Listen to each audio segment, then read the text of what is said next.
What's up, guys? Peace and light to all of you. It's me, Traveling Sista, and I am back after somewhat of a hiatus. I gave birth to our baby girl Zora, and she is beautiful. She is happy. She is healthy, and that is her hiccuping in the background. If y'all hear little noises, she's almost 2 weeks old, and it was a long and arduous pregnancy, y'all. Like it was so long. I delivered her at 42 weeks, but this is not a blog about the baby.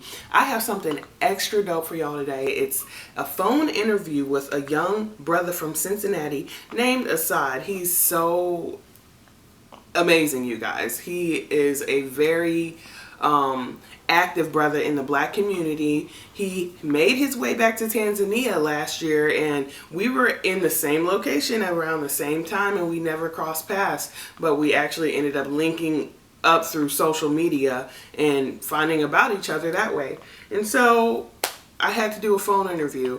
We couldn't do a video interview because we're not in the same location and there was kind of some technical difficulties. So the next best thing is a phone interview, and you guys will see. It's a really cool interview, and he talks about his experience in Tanzania as an African American man who came back. And I feel like it's important for me to give you guys other people's viewpoints, because it's what kind of channel is it if it's only one-sided, you know what I'm saying, a one-sided viewpoint. I want you guys to get the real experience. I want you guys to hear other points of view from other African Americans who have traveled to Tanzania, not only to the motherland but to Tanzania, and see what I'm talking about. Am I just talking out of the side of my neck, or do I really have some, is it really all that I say it is? Okay, so without further ado, here is the phone interview. I hope you guys enjoy.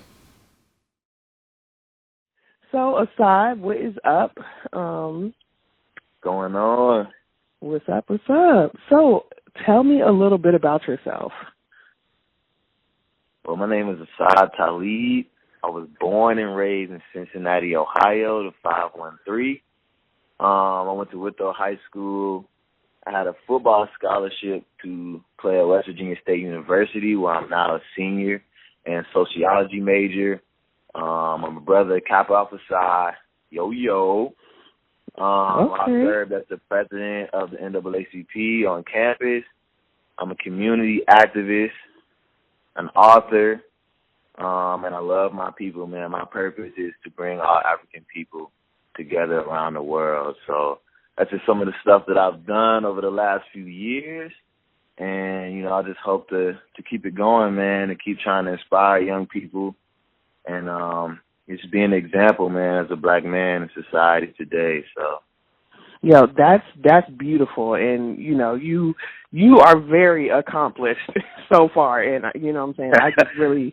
I want you to keep going. Like, that's so awesome. Yeah. And, you're young, so you have a lot ahead of you, and you're already making strides. So, that's dope. I appreciate that. Yeah, okay. So, I understand you have Cincinnati Peace Movement. What's that about? The Cincinnati Peace Movement is basically a movement that we started, man.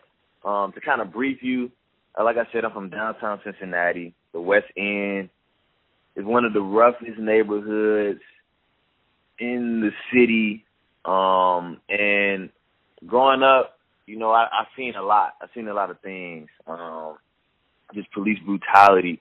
I'm saying every day we wake up going to school, like prostitutes on the corner, trash laying all over the ground, man. And we've been in situations where, like, shootings have happened, fights, and it's just really like a rough place. So I believe it was after Philando Castile was shot by the police, an unarmed black man, and killed, where, we had enough. And as young men is seeing this stuff over and over again, and looking at our neighborhoods, and it's looking dirty, and we don't got this, and we don't got that. One day, man, we was just like, we got to start a movement. We got to start a movement. And it was crazy because, the national situations of black men that were getting gunned down wasn't even the only one. we were going to school with people who was getting shot, committing suicide, making horrible decisions. So we created the Cincinnati Peace Movement to basically improve the overall quality of life of black people in our city. So the first thing we did, we started off with street sweeps. So every Sunday, we would get together and we would choose a different street in the hood and we would go pick up trash. Faithful, consistent. That's awesome.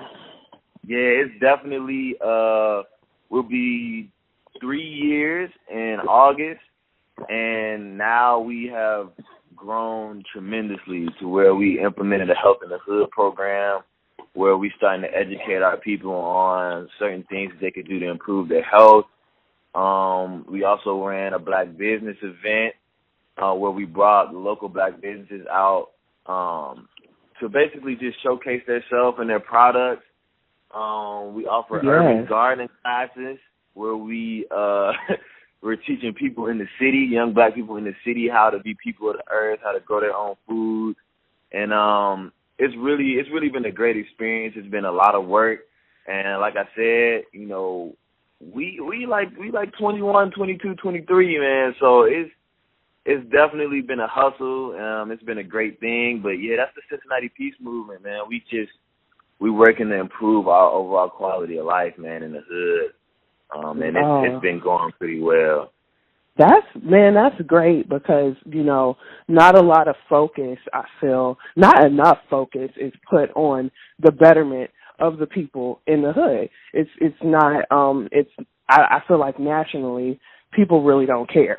You know what I'm saying? Like, that doesn't affect me. So it's out of my realm of awareness. So, basically they're not worried about it. And so can you tell people like how to possibly contribute to the Cincinnati Peace Movement, or if you have a website like this, say I can link it up, in the video and stuff?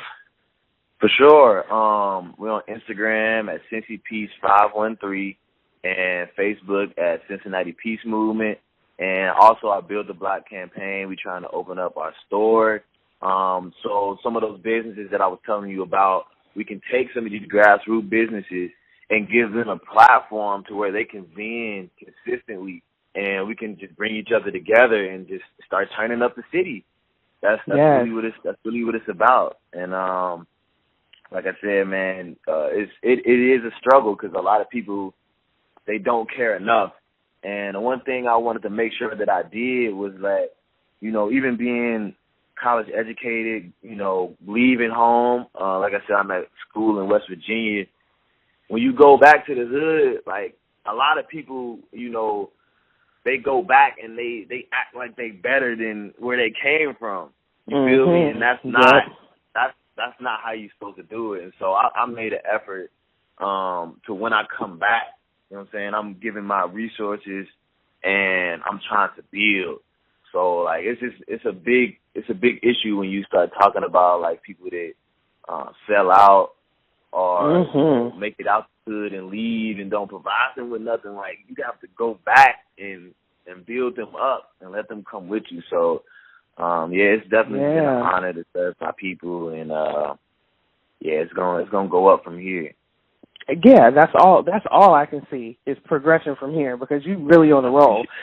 Yeah, and so let's touch on. You said you're an author. Like, what have you done with that?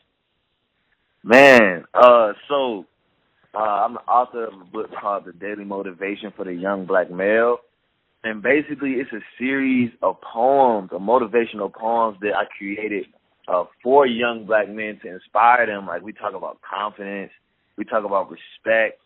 We talk about achieving your goals. We talk about spirituality. We talk about girls, everything. Like, I wanted to reach young black men in the realm of comfort. Like I said, especially when you're mentoring and you're going back into the neighborhoods where you grew up from, like, you have to make sure that they understand you. And so I really wrote this book, so I could give them something that they can relate to. Like, I didn't want to come back from college and try to give them a 300-page scholarly article. Right. Like, I want to give them like I'm talking to my little brother. Like, so I wrote it like I was texting a text message. So, like, it's slang in there. It's terms that we use. And I say we because I am them, and I literally was them like 3 to 4 years ago. So it's been amazing, and I had the book on my laptop for, you know, some months, and after I got to a certain point, I'm like, you know what? Let me step out on this and really do this. And feedback has been great. Actually, a lot of women have supported it, even though it's for young black males, but a lot of women have supported and loved it. And it's definitely been inspiring the young men and the people that I'm trying to reach. So it's been amazing. It was a great choice for me to step out and just do it. Okay, that's what's up. That's what's up. So, are you currently for sale anywhere? Is the book currently for sale anywhere? Can people find it? Okay. Yeah, absolutely. On Amazon. Okay. Type in The Daily Motivation for the Young Black Male, and on www.asadbrand17.com. You can also find it on there as well, where I can autograph and write you a personal letter as well. Oh, and it's dope. $25 and $20 for parents. Okay, cool. All right. Yes, I'll make sure to plug that link in for sure. Absolutely. Okay. Thank you. All right. So we're going to kind of switch topics. We kind of found each other, you and I, because you ended up in Tanzania. Okay, we didn't meet in Tanzania, but you know what I'm saying. Our timelines crossed in Tanzania. So tell me about that. How did you end up in Tanzania? Wow, this is crazy. So I'm gonna start off like this because I just got excited. Growing up, especially growing up in America, like, we all know what you hear about Africa. Yeah. Famine, disease, war, and all this crazy stuff. So I'm thinking, like, okay, I understand where y'all coming from, because in certain parts of history that did happen. Absolutely. Not to say that that's all Africa is. It made me start really thinking. And as I'm coming, you know, into my stages of enlightenment and, you know, the rise of the information age and social media, one of my good friends, he sat me down one day and he made me watch Hidden Colors. And 2015 was when I really became what you would call woke. And I started to understand more of who I was and where we come from and how great we are and were as a people. And so I started digging deeper. I started digging deeper and deeper and deeper and deeper. And it started to blow my mind, like, wow, like, I'm an African person. Yeah. And one day I was sitting on the couch when I was living with my auntie, man, and I thought about it, and I was like, yo, I need to see for myself. Like, all of these people around me, all of the stuff on the media telling you this about Africa, I'm like, yo, I got to see for myself, because I'm not buying that if we were this great, like, Africa has to be amazing. So I'm sitting on my auntie couch and I'm on my computer and I'm like, man, you know, how am I gonna get over there? You know, how am I gonna get the money? Like, what am I gonna do? And I just started brainstorming, is looking up different volunteer programs, and you know, I'm going through different programs trying to find which one that I think would work for me. And I found one, and I really didn't have a country that, you know, I favored at the time, because, you know, as African Americans, like, we don't know exactly what country we went to. So in my mind, I was like, okay, it's free game. And the program that I found in Tanzania, it was in Arusha, Tanzania. And I remember the first video I saw, and, you know, they were, like, making jewelry and dancing with the Maasai. And I was immediately like, yo, I'm going to Tanzania. Yeah. I was obsessed, man. Like, I was obsessed off rip. So I started taking the steps, man. I'm like, yo, I'm going to Africa. Like, this is really gonna happen. So it was definitely a hustle. And I started doing presentations in front of organizations. I started a GoFundMe page. I was asking family. I was pitching my ideas to different people and different organizations and stuff, trying to get the money to go.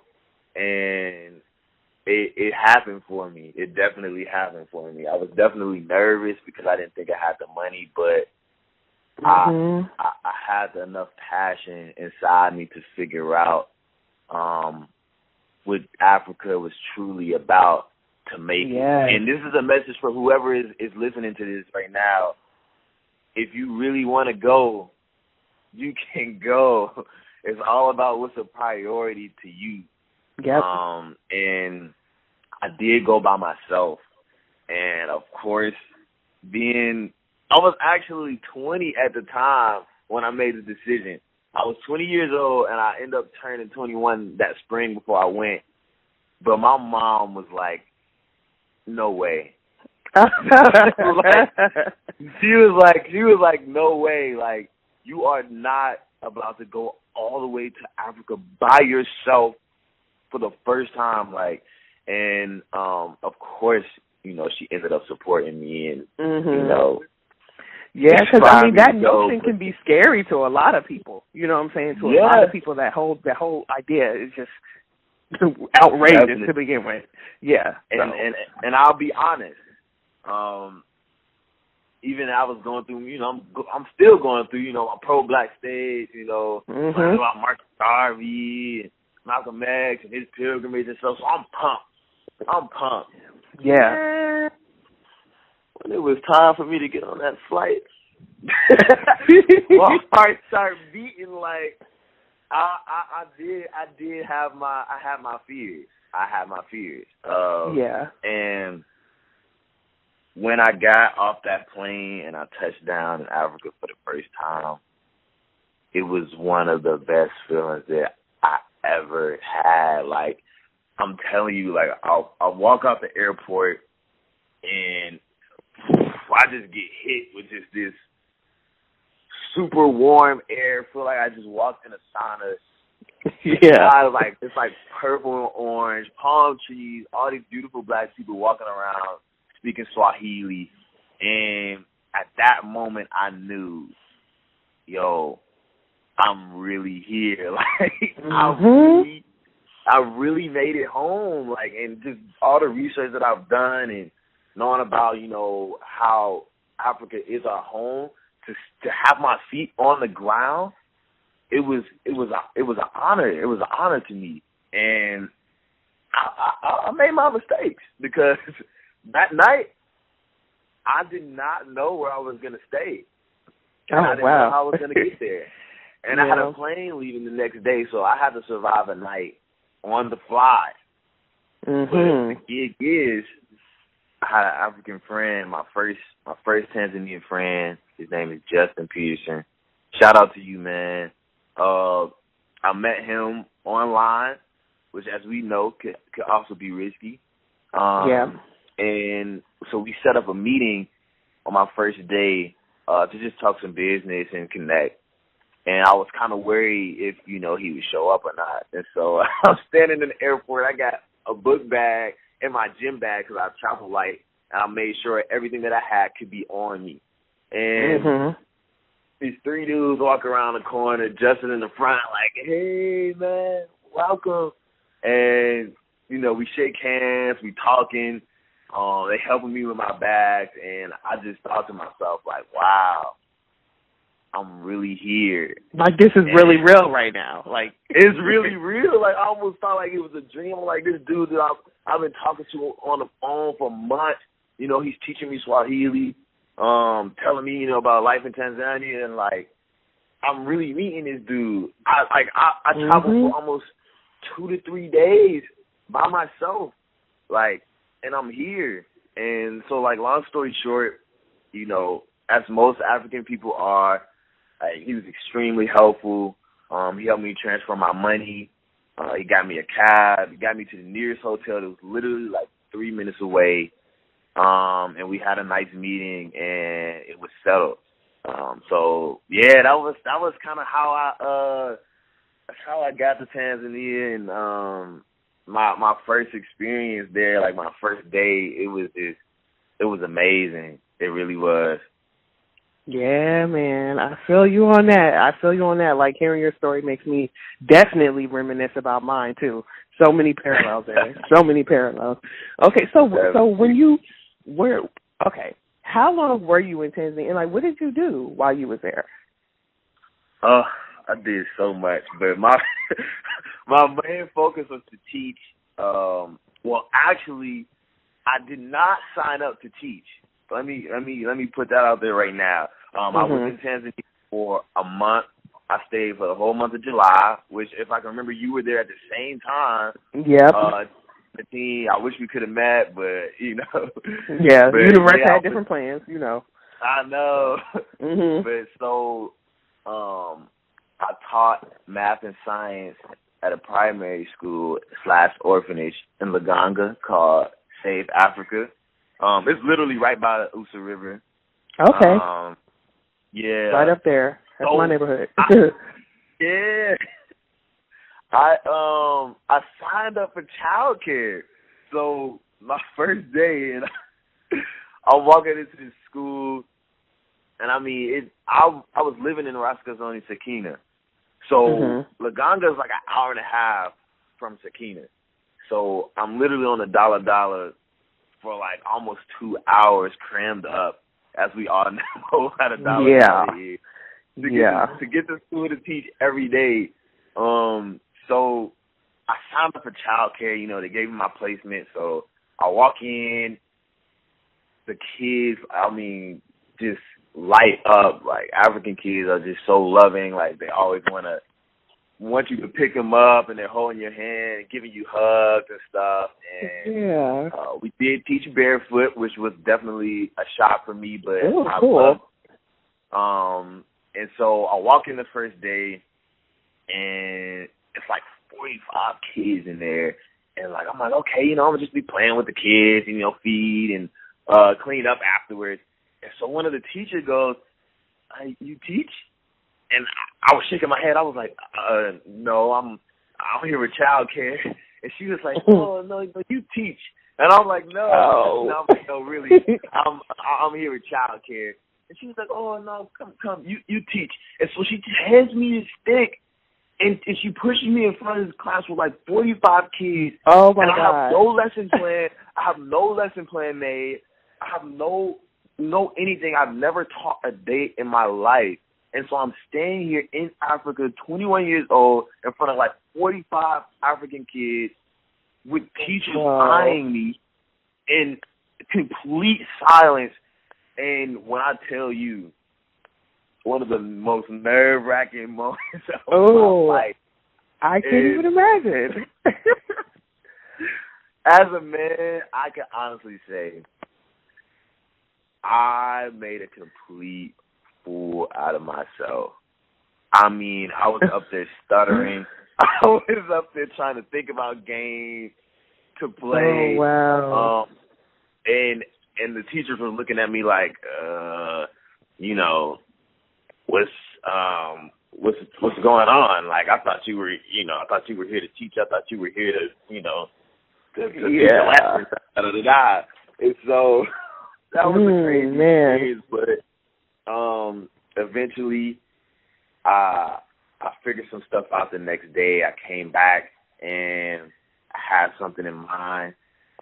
So basically I just chose to teach math and science because, like, you know, in schools in Africa, I do see that there is improvement that needs to be done with, like, the structure of how you teach what you teach in the age limit.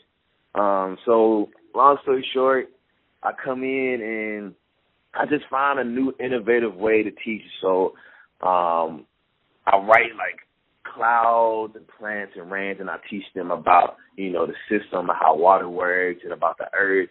and I got everybody up screaming and everybody up yelling, and I'm just pointing at stuff. And I tried to be real animated, real energetic, and it actually worked. I got the hang of it, and I started teaching my butt off every day, and it was an amazing experience. And I feel like my connection to them was very, very strong. One, because a lot of the teachers are women, and a lot of the volunteers that come, through these abroad programs are mostly white female. And so for them to see a man that looks just like them, but it's not, from Tanzania, like, they were attached to me in a special way. So, I would teach 2 lessons a day. I would teach one early in the morning, and then we would go out and play. And we would roughhouse. We would act crazy out there, but and I would teach the other one and have them do homework after that. And so, that was what I came to Tanzania to do. But I ended up doing a whole lot more. But I came to teach, and it was a great experience, and it was just the attachment to those kids was just like, man, I get sad thinking about it.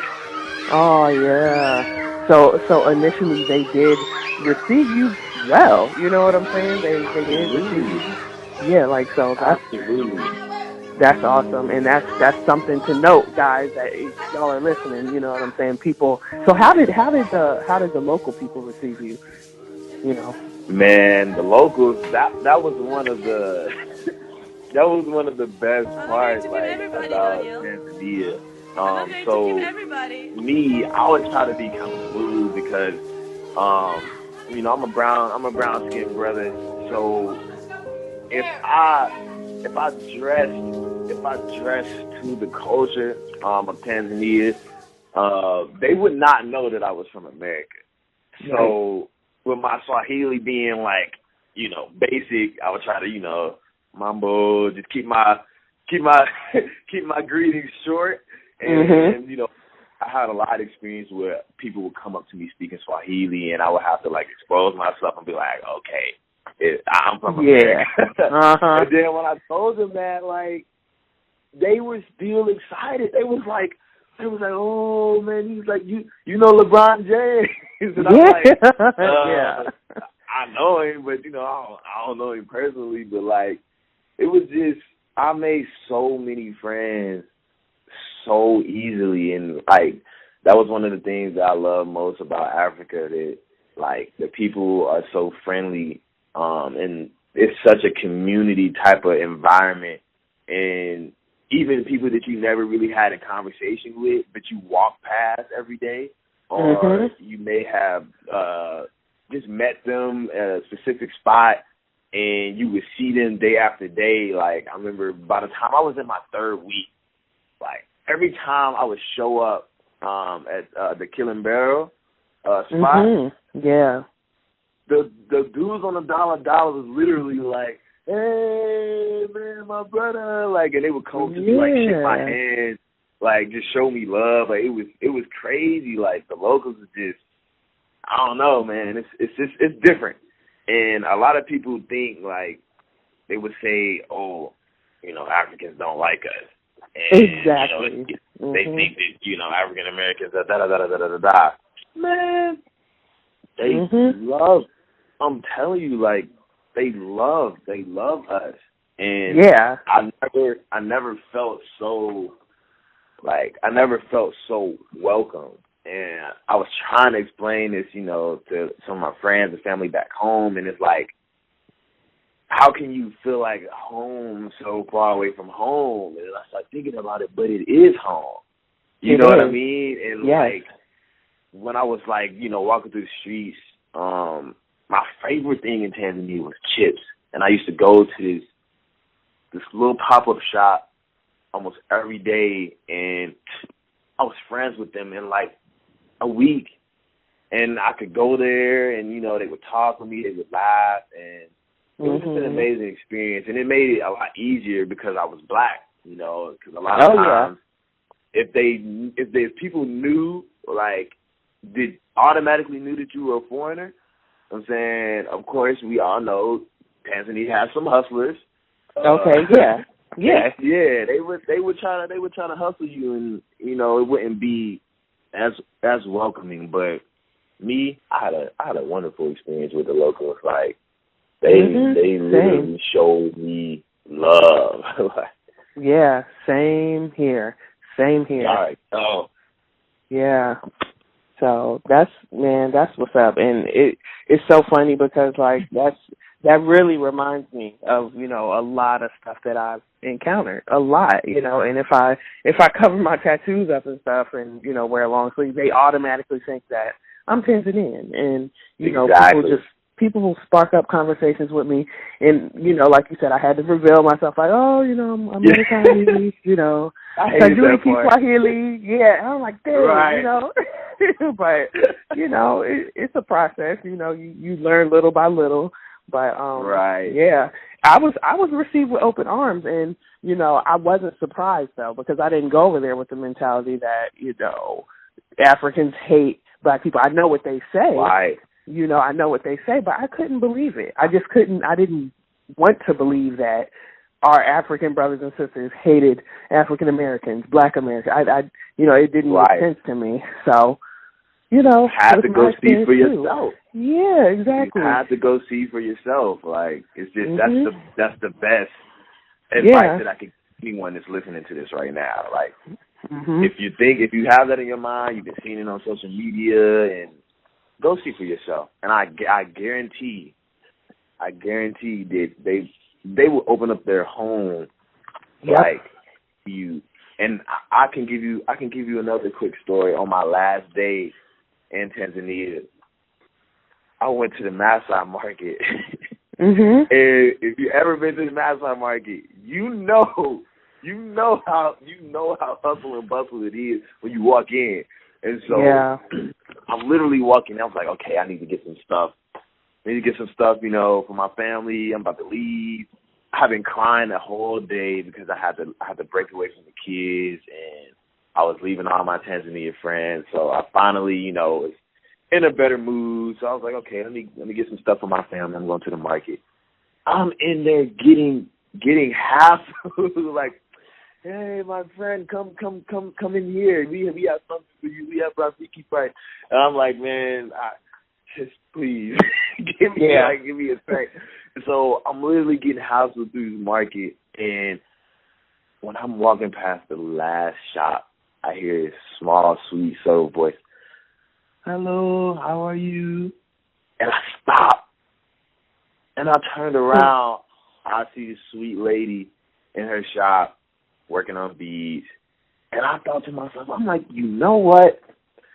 I'm going to walk in here and support her, because she just came to me like, in the sweetest, most calm way. And I'm going to support her. Like, that was just where my mind was at the time. I was tired. Yeah. And I'm like, you know what? So I walk in her shop, and, we're talking. Her name is Miss Priscilla, and I'm, trying to look at some things to get for my family, and, she's suggesting and da-da-da-da-da-da. And she mentioned something about my accent. I'm like, yeah, I'm from America. And let alone we get into this big conversation, and, we're here talking about how they try to make us look to them, and I'm telling her about how they try to make them look to us. And, like, and so she basically settles it for me, like, I was like, no, you guys are welcome home, da-da-da-da-da-da. And so, like, 25 minutes in, I'm sitting on the ground in her store with a cup of porridge. And we sitting there laughing. I'm telling you, we tearing up laughing, like, and, like, it was amazing. So, of course, her friends and some of the other people, Miss Celine, they start joining in because they heard our conversation. We really out here dialoguing. And why they send me home with like 2 bags full of free gifts for and like, they work hard they're sales. Like, They go to the market to sell, to survive, and they sent me home with free stuff for all of my family. Like, nobody in my immediate family went without a gift. Wow, like, and that's beautiful. I'm literally sitting on her. It's amazing, and like, you would never know unless you make the stride to actually go and figure out. And now, and she literally told me, like, anytime I come back to Tanzania, like, I'm welcome to stay with her. And that's just the nature. Yeah. That's the nature of African people, and I know you know the same thing, like. And that's why I was so happy to meet you, because it's little situations like that to where you have to experience to be like, wow, like, they do love us. They are welcoming. Yeah, they really are. And like, and the sense of community that the Tanzanian people have is just overwhelming. It's on a scale that I've never seen ever. You know what I'm saying? About how they even not only did they take care of me when I was there, and they were open-hearted to me, but they do that with each other, like their sense of togetherness. They're working together. They're, you know what I'm saying, looking out for each other. It's on a whole nother level that I haven't experienced before, and that's another thing that just makes it so beautiful. Yeah. So when you left, like, what were your takeaways from Tanzania? Like, do you feel like you grew? Do you feel like you learned a lot? Like, you know, what were some of the takeaways? Oh man, let's just say that I'll never be the same, and I tell this to many people. No matter how pro-black, conscious, you think you are, man, when you get there, like, it's something special. Like, it teaches you something that, like I said, it can only be taught through the experience. Like, my spirit was calm, because I knew that I've accomplished a great thing, and being over there with those kids, climbing Mount Meru, and visiting the Maasai tribe, having all these experiences with African people, it changed my life, man. It changed my life, and I knew for a fact that I would never be the same after that. So, another story, I visited the Maasai tribe like my third week, and this experience is what pretty much topped it for me. I'm literally walking through this land, and of course, you go through the ceremony, and they allow people to come in and get the experience. Hey. So, I'm sorry, that's the dog. It's okay. But, yeah, so they let you come in and have this experience, like, with the Maasai village, and they literally treat me like a king. Like, I can't even explain it to you. Like, my spirit was on a whole another level, because, like, I almost feel like I accomplished everything that I dreamed, anticipating the trip. And so we're up in this Maasai village, and I'm the only black person that has came with my volunteer group, and so I'm the last one to get dressed. So I'm thinking, like, okay, like, why am I the last one to get dressed? Like, and then next thing you know, like, some of the Maasai men came up to me, they're speaking in their native language and stuff, and so they take me in the hut. And I'm telling you, they got me right. Like, they dressed me, they put jewelry on my neck. Like, they literally washed my feet, put jewelry on my ankles. Like, they gave me the belt. Like, they gave me, like, all the tribal wear, and, like, wow. Next thing you know, like, I'm literally dancing, like, with the Maasai, and as I walk through the village in my African wear, I see the people in the village smiling because they see me, and they're like, yo, this is different because, like, he's not from Tanzania, but, like, this is a black man. Yeah. Like, a black man. And I could see the smiles on, you know, the people in the village faces. And so, like, I'm feeling the voices, I'm feeling the vibrations, and I'm telling you, like, my spirit became alive. Like, my spirit became alive. And the way they received me, I'm saying, the way they treated me with hospitality, like, it went against everything that they told me Africa was gonna be. And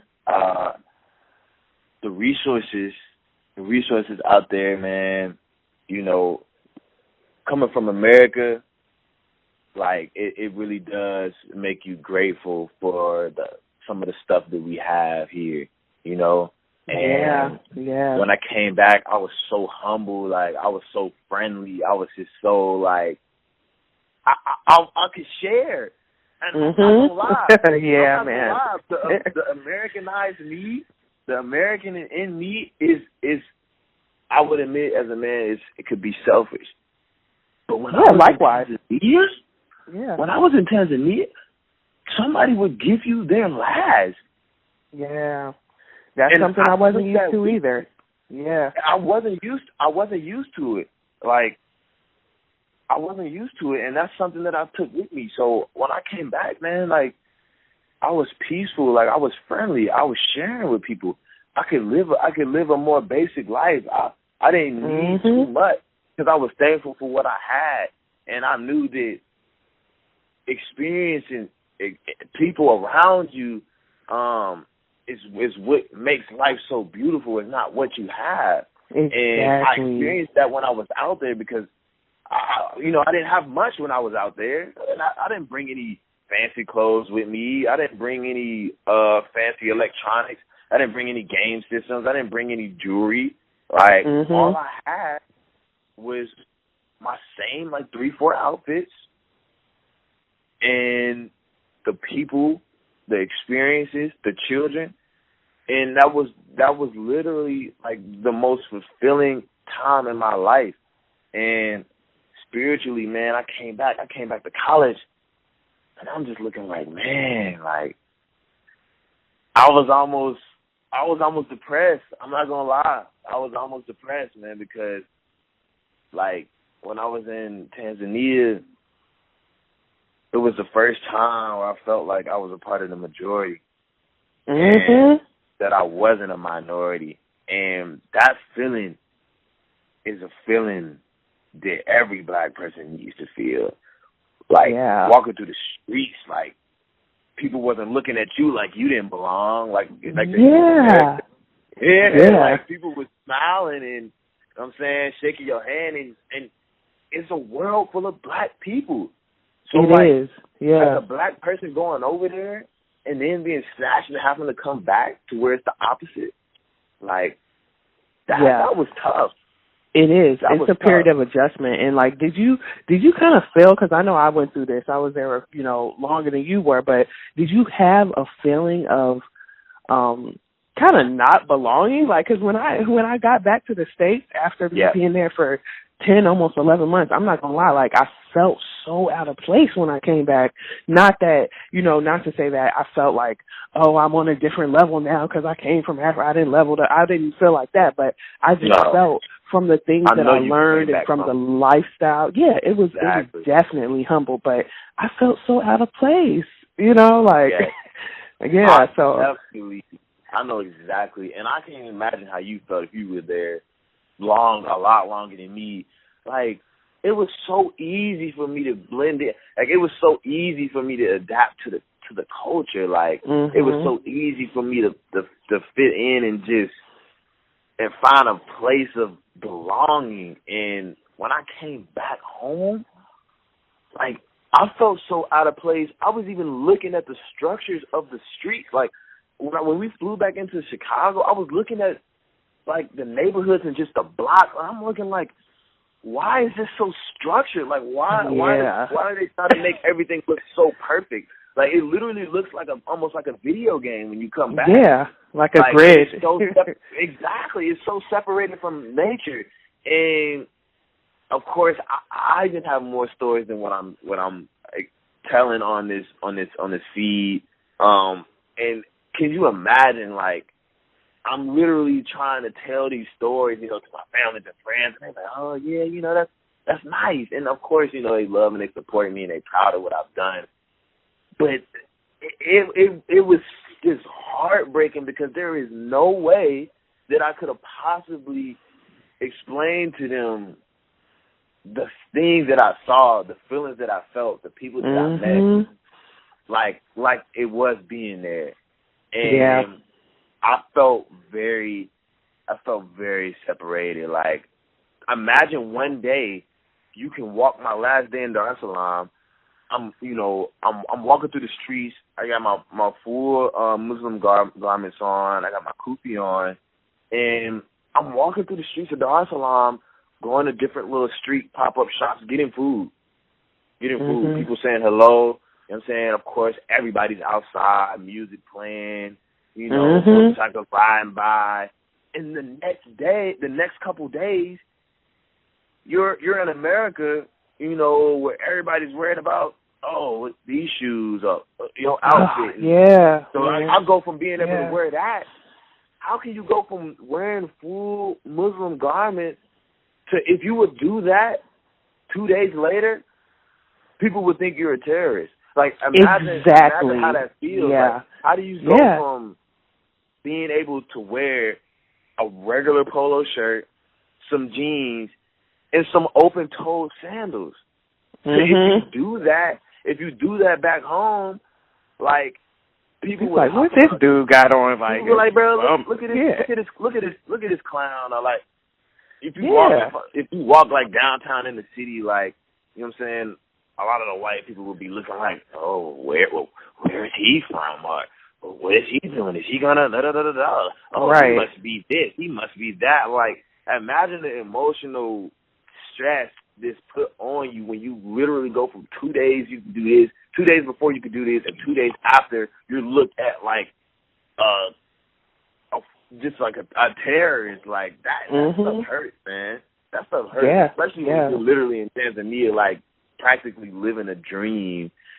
So it's like, seriously. I was changed. I was changed spiritually. I was humbled, peaceful, friendly, and man, I learned a lot from my short time in Tanzania, and I always call it my second home. And man, it'll do something. It'll do something to you spiritually, and it may not be, the country for every black person, but I would encourage, if you don't know what country you're from, choose one, and go visit and go figure out what it's about. You know what I'm saying? And go learn and go let it change you. I definitely would recommend Tanzania, but everybody's journey is different. Mine just happened to be in Tanzania. Yep, I feel that. So do you have any future plans of, like, coming to visit again or returning or, Absolutely. We are coming back in December. And because of my trip, I will say that it was a pioneer move. A lot of people saw what I was doing, even though, like I said, pictures and videos don't do any justice to the real feeling. However, influence and imagery is definitely powerful. And I made sure that I captured my moments in the best way possible so that I could show, all the African Americans, all the Africans around the world that, this is what it's like. Yeah, they love us. This is beautiful. This is fun. This is what's good. And so I used that first trip, which I had to be extremely brave to do, to inspire other people to be like, dang, so it's like that? oh, so maybe I can do it. Like, Yep. Especially like the brothers and sisters in the hood, just like kind of stuck in that box.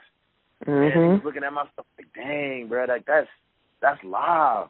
Like, I really mess with that. Like, I may try to do that one day, even if they ain't quite there. It's putting that bug in their ears. So because of the influence, you know, we got a small team that has committed to going back with me in December. We stand for 3 weeks, bringing in Kwanzaa, the New Year, in Tanzania. Of course, we're gonna do some sightseeing, some business, and it's gonna be amazing. And it's not gonna be the only return home. There's gonna be more after that. That's what's up. Yeah, absolutely. So, yes, it's definitely on the list.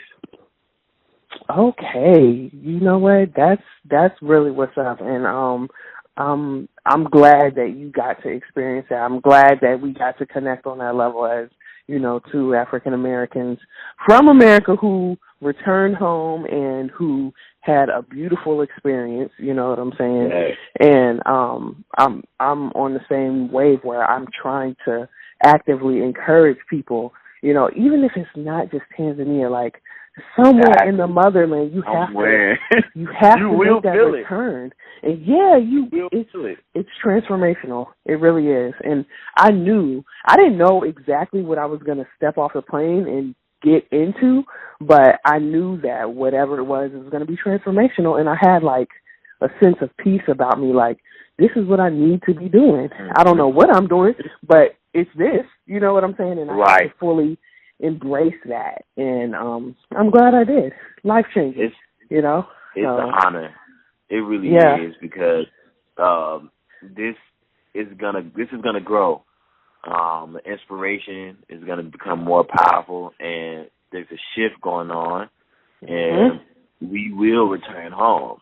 And to meet people who were pioneers to this new age movement, it's completely, like, it's heartwarming. So I'm definitely proud to meet you. And likewise, of course, Freddie. man. Shout out to Freddie, man. He's the first person that I met that led to you. So I got to thank him, and you know, his efforts on understanding, you know, what's really going on in Africa, what's really going on, and how powerful we would be as a people if every child of the diaspora came together.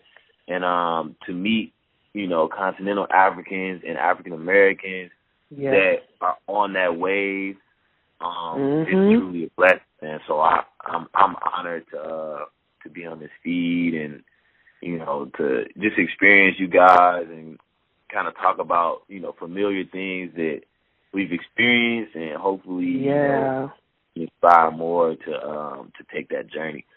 Yeah, well, thank you, brother. We're definitely honored to, you know what I'm saying, have you officially a part of the team now, officially part of the circle, you know. And like we are the pioneers of this movement, the people who are spearheading this, and, you know, like encouraging people. Like that's because that's really all I didn't make this video, or actually this YouTube channel to be in some type of spotlight, to, you know, be seen or anything like that. Really, I'm a behind the camera type of person, honestly. I am. But I had something to tell people. I had something to show people that, you know, it's not only about, like, just going to travel or having something to do. It's really not about a vacation. Bigger. Yes, it's not about a vacation. And if you come here expecting that, then that's what you'll get, a vacation, you know. But it's a lot bigger than that. It's about unity amongst the Black people around the globe, the diasporans, and, you know, how we can help each other, how we can learn from each other, grow from each other, and ultimately harness our power, you know, and come back to our roots and who we are. But I think I'm gonna wrap this interview up about right here. And I said, it was beautiful. It was a beautiful conversation, beautiful to talk to you. And I know people definitely can, you know, look at your story and become inspired from that. So thank you, Asad. All right. Thank you so much. You're most welcome. And, yeah, I will be in contact, and we'll talk later. All right. All right. Peace, peace. Peace. Well, guys, that about sums up the phone interview. That sums up the video. And I hope you guys really got something from this video. I hope this further encourages you to come visit Tanzania. And I have not forgotten about you guys' emails and you guys' comments. I will be trying to get back to each and every one of you. But as I said before, I won't be able to answer you guys all individually sometimes because it can get overwhelming. And I have been off the radar for a few weeks now because I just had Zora. And it's a handful, as you guys can see. I'm a little exhausted, you know, looking tired and all that. But it's a beautiful thing. It's a beautiful thing. And I will still be making Q&A videos. I will still be making videos up until the point that I leave for Tanzania. And my mom and my grandma are coming to Tanzania with me.